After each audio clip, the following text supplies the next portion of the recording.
एक बार की बात है। एक बार एक आदमी कहीं से जा रहा था। तभी रास्ते में एक जगह उसे एक हाथी दिखाई दिया। उसने एक बात नोटिस करी कि यह हाथी एक पतली सी रस्सी से बंधा हुआ था।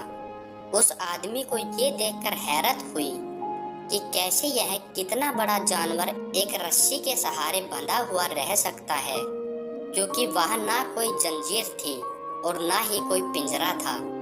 और अगर वह हाथी चाहे तो उस रस्सी को एक झटके में तोड़कर आजाद हो सकता था, लेकिन वो हाथी ऐसा कर नहीं रहा था।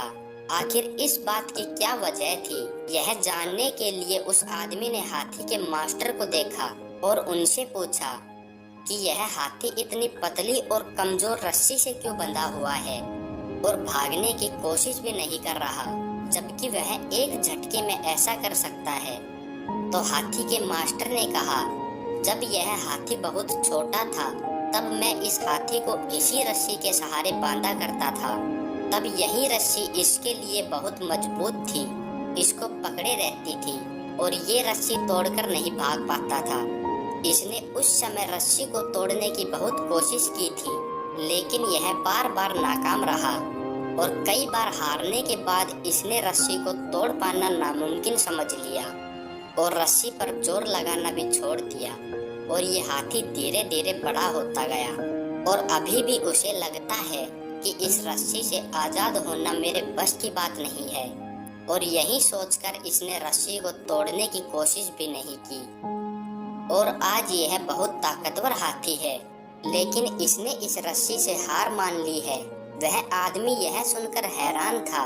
यह जानवर किसी भी समय इस रस्सी को तोड़कर इस कैद से आजाद हो सकता है, लेकिन उसने यह मान लिया है कि वह ऐसा नहीं कर सकता, इसलिए वह इस कमजोर रस्सी के सहारे बंधा हुआ है। दोस्तों, इस हाथी की तरह ही हम में से कई लोग ऐसे ही हैं जो एक बार ठान लेते हैं कि वह जिंदगी में यह काम नहीं कर सकते, क्योंकि पिछली बार हमने कोशिश की थी और हम नाकामयाब रहे थे, और अपने आप को एक लिमिटेड सोच में बांध लेते हैं और वह कोशिश करना भी छोड़ देते हैं, जिससे वह तरक्की के रास्ते में आगे नहीं बढ़ पाते। उनकी जिंदगी में कुछ भी नया नहीं होता और उसी जगह रस्सी से बंधे रह जाते हैं। दोस्तों, ये कहानी कहती है, जिंदगी में हार मत मानिए, कोशिश करते रहिए।